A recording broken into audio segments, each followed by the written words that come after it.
Hey, what's going on, everybody? Welcome into this week's start and sit video for week 2 of the fantasy football season. I cannot wait to see what the games bring us at, especially after week 1. I don't know if anybody saw it, but week 1 had the most games that were 3 points or less in opening week history of the league. So it might be a little insight into how these games are going to go throughout the season.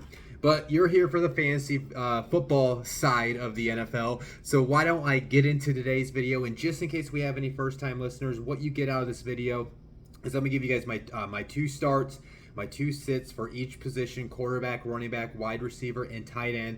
Keep in mind, I'm not going to give you guys obvious names to start.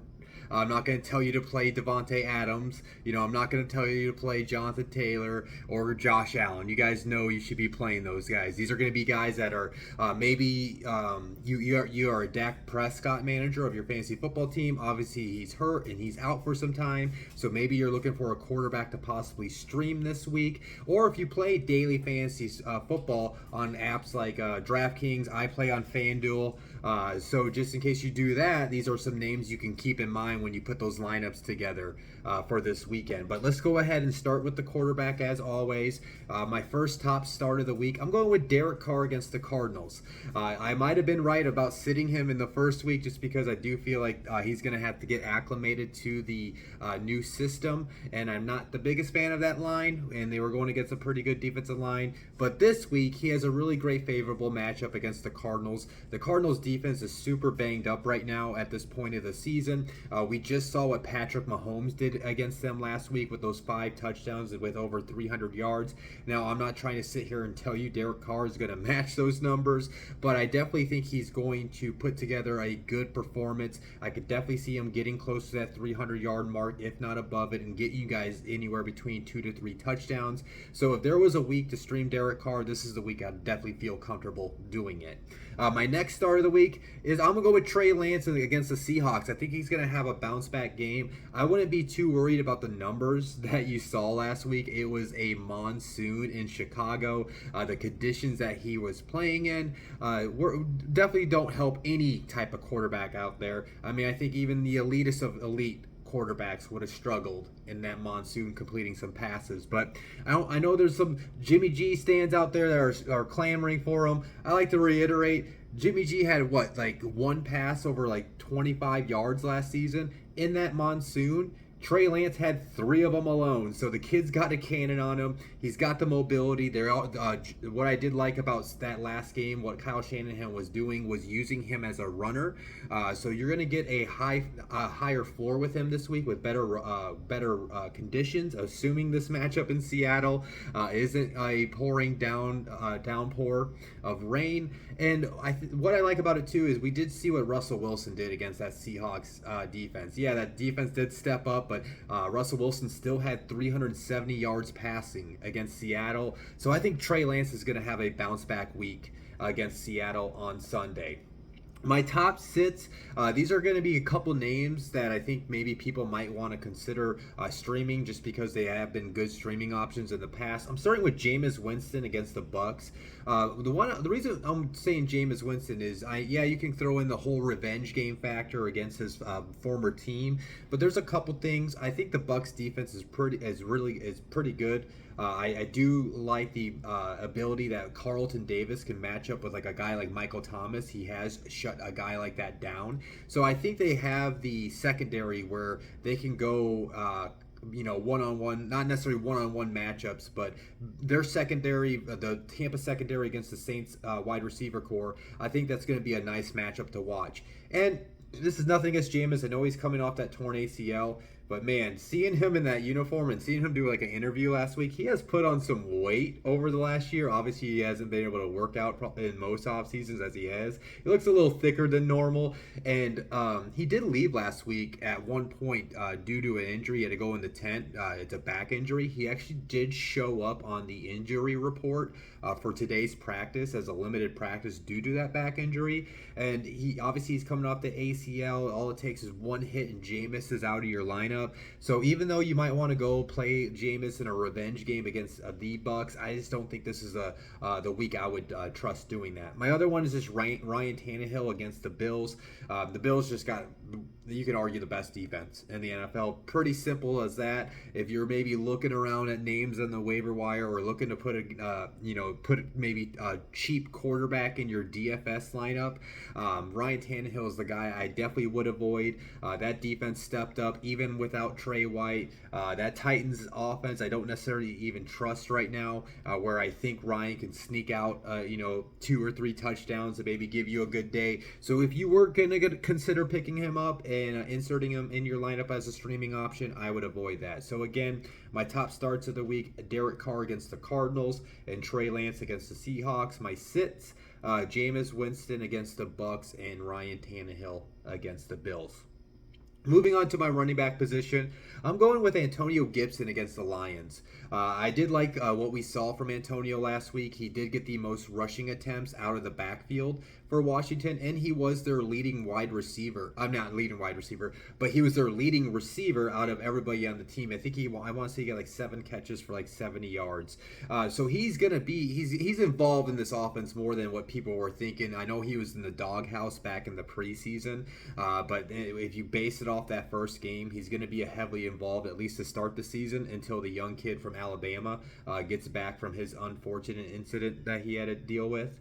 But yeah, I think Antonio is also a good matchup because look what the Eagles did last week against that Lions defense. A guy like Miles Sanders, they were able to move the ball not only on the ground, but they were able to move the ball through the air.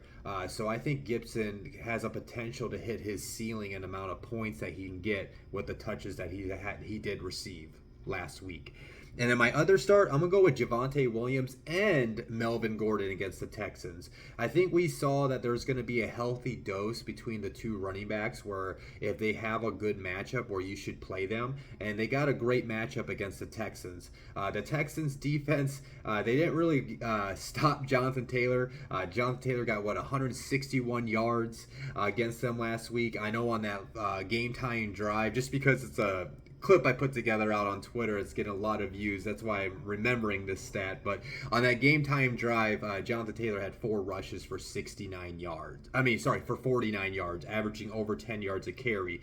So not only factoring that the Texans rush defense is not that great in the limited sample size. We do got to keep in mind we only have 1 game of sample size so far.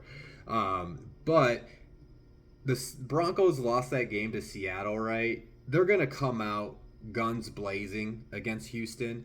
And I think, in my opinion, they're going to end up blowing out Houston. So that means the game script for those two running backs are going to work in their favor. So ideally, by the time it's the late third quarter, early fourth quarter, you're betting on Denver's going to be up by 2 touchdowns, and that's when they're going to lean on the Javonte Williams, Melvin Gordon tandem and try to run the ball and play clock control so they can leave it with the game with a victory. So if you got either of those guys, I would definitely play them this week. My sits, now these are some names you're like, whoa, especially that first one. Let's go ahead and talk about him. Najee Harris against the Patriots. You're like, Cody, I drafted this guy in the first round and you're telling me to sit him in only the second week of the fantasy football season. Well, I'm going to go back to what I said last year during these videos, and just in case we have some first-time listeners today or just this season alone from this, Najee Harris would be a guy I would say just temper your expectations. Now, if you happen to have a better, I wouldn't say necessarily a better running back, but a good running back in a more favorable matchup, I would consider playing him over Najee Harris. A couple things. Najee Harris is hurt. He's banged up. He said he's going to play. Everybody's saying he's going to play this week, but you also got to keep in mind he's going to be entering the game banged up, and then he's going against this New England defense that was pretty stifled against the Miami rushing attack last week. So not only you're looking at that matchup, the Steelers' offensive line is not the greatest, and they're not really necessarily creating the rushing lanes. Based on one game, from what I saw, they are not opening things up for Harris. So I think this is a matchup where you're gonna just bet on Najee Harris's volume, where he gets you a decent amount of yards and then he finds the end zone and gets you a touchdown. Because I do feel like this week with Najee, assuming he plays the whole game, um, if he doesn't get you a touchdown, I feel like he's gonna let you down this week. So again, if you happen to have a better matchup, I get it. Yeah, this guy, you drafted him in the first round, so you more likely have to play him. Just temper your expectations, and if he has a bad week, it just wasn't the week for him. And my other sit, I'm going with Ezekiel Elliott against the Bengals. You're going to see a lot of Cowboys. A little spoiler alert: you're going to see plenty of Cowboys on this list, and it's for a couple reasons. Dak Prescott's hurt, so it's going to be Cooper Rush. Unless they somehow bring a guy in the next 2 days to start him over Cooper, but it sounds like it's going to be Cooper Rush. So we don't necessarily know what this offense is going to look like with Cooper Rush at the quarterback position. Now you're going to think, well, Cody, if Dak's out, that means they're going to run the ball and try to lean on Zeke. I do agree with that. So just like Najee, if you play him, I get it, but temper your expectations, because if you know that they're going to run the heck out of Zeke on Sunday because Dak's out, so does the Bengals defense. So he's going to see a lot of 8 men in the box, and they're going to challenge Cooper Rush to beat them through the air. So unless Zeke breaks out a big run, he's just going to be like Najee, where you're going to bet on the volume is going to play in your favor, where he gets you, a decent amount of yards and he gets in the end zone. I feel like both these guys, unless they get a touchdown this week, I don't think they're going to, give you a good amount of high floor of points that you're going to feel happy with when the game is over. So again, my starts of the week: Antonio Gibson against the Lions, and Javonte Williams and Melvin Gordon against the Texans. And then my sits: Najee Harris against the Patriots and Ezekiel Elliott against the Bengals. Moving on to the wide receiver position, kind of just feeding back off to my Derek Carr take. I'm going with Hunter Renfrow against the Cardinals. Yeah, obviously you're going to be playing Devontae, but I think if there was a week to play Hunter Renfrow, it would be this week. That secondary for Arizona, it's banged up right now, and unless they get Trayvon Mullen back in that lineup, among others, even like a J.J. Watt, he affects the pass just because of his rushing ability. So if J.J. Watt is still out this week, that's going to give Derek Carr plenty of time, and I don't necessarily think that the Cardinals have a slot corner that can handle the route running ability of Hunter Renfrow. So if there was a week, I think that Hunter Renfrow is going to get a ton of receptions and a nice amount of yards and even a touchdown. I think it's going to happen this week against Arizona on Sunday. Another bounce back candidate from that monsoon game, I think it's going to be Brandon Ayuk against the Seahawks. I think he'll be definitely more involved this week with them playing, like I said, playing in better conditions. As I mentioned earlier, we saw what the Broncos were able to do with Russell Wilson and their passing attack. They got that big, 60, 70-yard touchdown pass to Jerry Jeudy. I could easily see that happening for a Brandon Ayuk because he's going to be that deep field threat for Trey Lance. So again, I think this is going to be a bounce back week for not only just Trey Lance and Brandon Ayuk. I think the whole San Francisco offense is going to look to rebound and get back on track early in the season against the Seahawks on Sunday. So I think Brandon Ayuk is going to be a big part of that. So if you got him, I would definitely play him this week. My sits of the week, again, like I said, it's going to be a lot of reiterating things with the Cowboys. I'm going to go CeeDee Lamb against the Bengals. Now, CeeDee's obviously going to get you the volume of targets. And he had the volume of targets last week, even with Dak, when Dak played most of the game, and that wasn't necessarily working out in his favor. And now you're going to have Cooper Rush throwing to him all 4 quarters. It's nothing I really want to trust. Honestly, I want to see this work out if it can. Again, CeeDee Lamb was probably some people drafted him in the first round, at least the high second round. He definitely was a high on your board. He's not a guy I'm looking to play at my wide receiver 1 or 2 spot. I will be honest. I may play him in my flex in one of the leagues that I might slide him in, just depending on as I make some final decisions. So just like I was saying about those running backs with CeeDee Lamb, I understand if you got to play him because of where you drafted him, but I would definitely temper your expectations, especially with Cooper Rush throwing him the ball. My other sit, I'm gonna go with Rashad Bateman against the Dolphins. I just think that he's not gonna see a consistent target load every week that you can trust Rashad Bateman. I think he's going to be a nice piece in the Ravens passing attack throughout the season. But my main thing is I don't necessarily trust Rashad Bateman when he's going to see a guy like Xavier Howard in coverage. Xavier Howard is one of the better cornerbacks of the league.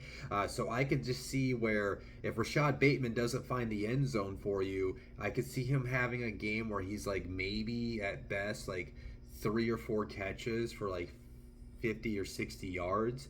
I think he's going to be a very touchdown dependent wide receiver against that Dolphins secondary, which is really strong.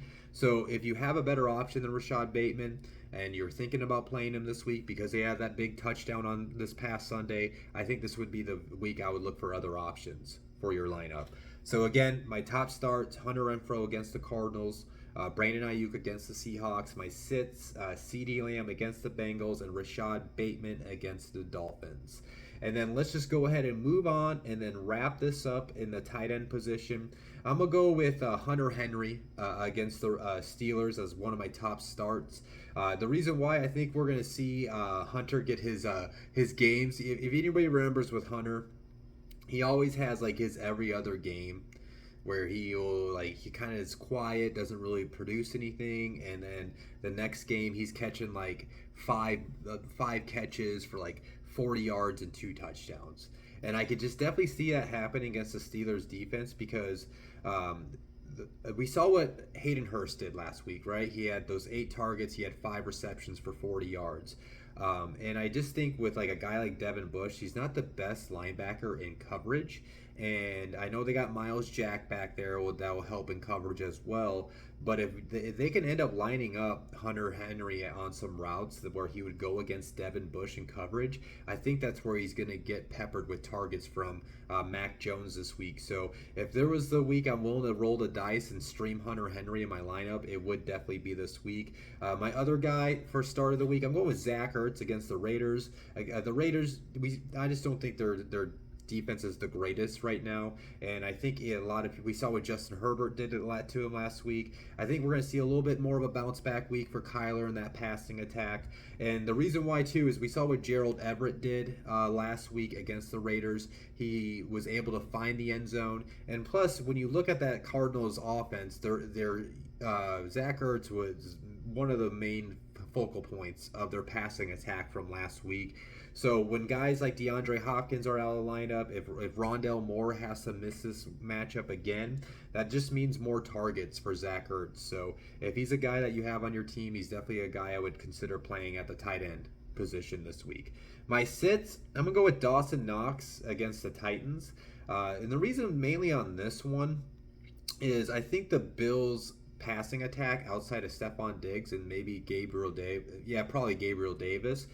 The rest of the guys, I think it's going to be very volatile throughout the season. I think, there's going to be some weeks where, and it might be this week for Dawson.